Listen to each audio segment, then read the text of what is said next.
তো আজকের এই ভিডিওর মূল টপিকটা তো তোমরা টাইটেল এবং থাম্বনেল দেখে বুঝে গেছো। সিলেটে ভোলাগঞ্জ সাদা পাথর আর নাই, কারণ এই দেশের সোর্সেসর গুলার অভাব নাই। কারণ তারা সোর্সেসর এই কারণেই বলতেছি, সবাই আবার বলতেছি না যারা সোর্সেসর তারা জন্মকৃত ভাবে সোর্সেসর। তারা হইতেছে সিলেট ভোলাগঞ্জ সাদা যে পাথর গুলা আছে, যে নদীর যে সাইড গুলা দিয়ে যে সাদা পাথর গুলা ছিল, ওই পাথর গুলারে মানে সুসা সুসা খাইতে আছে যারা সোর্সেসর বলে আসছি আমি।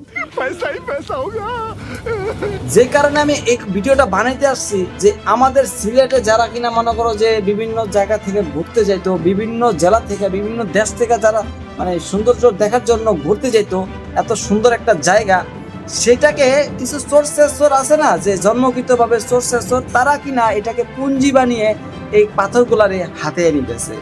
এখন কথা হইতেছে এই পাথরগুলা যে নিয়ে যাইতেছে, এই পাথরগুলা নিয়ে এই সৌন্দর্যের মানে পিছন মাইরা এখন যে তারা যে লাভবান হইতেছে, এইটা নিয়ে তোমরা কি বলতে চাও আর কি ভেবেছো যে এটা নিয়ে কি হইতেছে? এক কথায় বলতে পারি যে সামনে আর কয়েক বছর পরে এই সৌন্দর্য আর থাকবে না। বর্তমান অবস্থা তোমরা কম বেশি সবাই দেখছো, ভিডিওগুলো সব ভিডিওগুলো তোমাদের সামনে গেছে কম আর বেশি।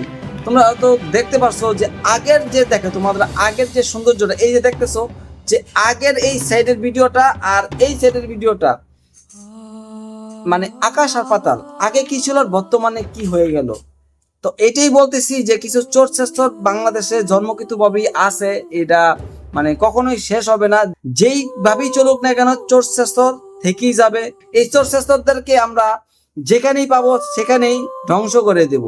কি বলো তোমরা কমেন্টে অবশ্যই জানাইতে পারো। আজকের ভিডিওটা এই পর্যন্তই, পরবর্তীতে দেখা হবে নতুন কোনো ভিডিও নিয়ে। পাথর এভাবেই পাথর খেকোরা হাতে পাথর তুলে নৌকায় করে পাচার করছেন। দিন কিংবা রাত প্রকাশ্যেই নৌকায় লুট হচ্ছে পাথর।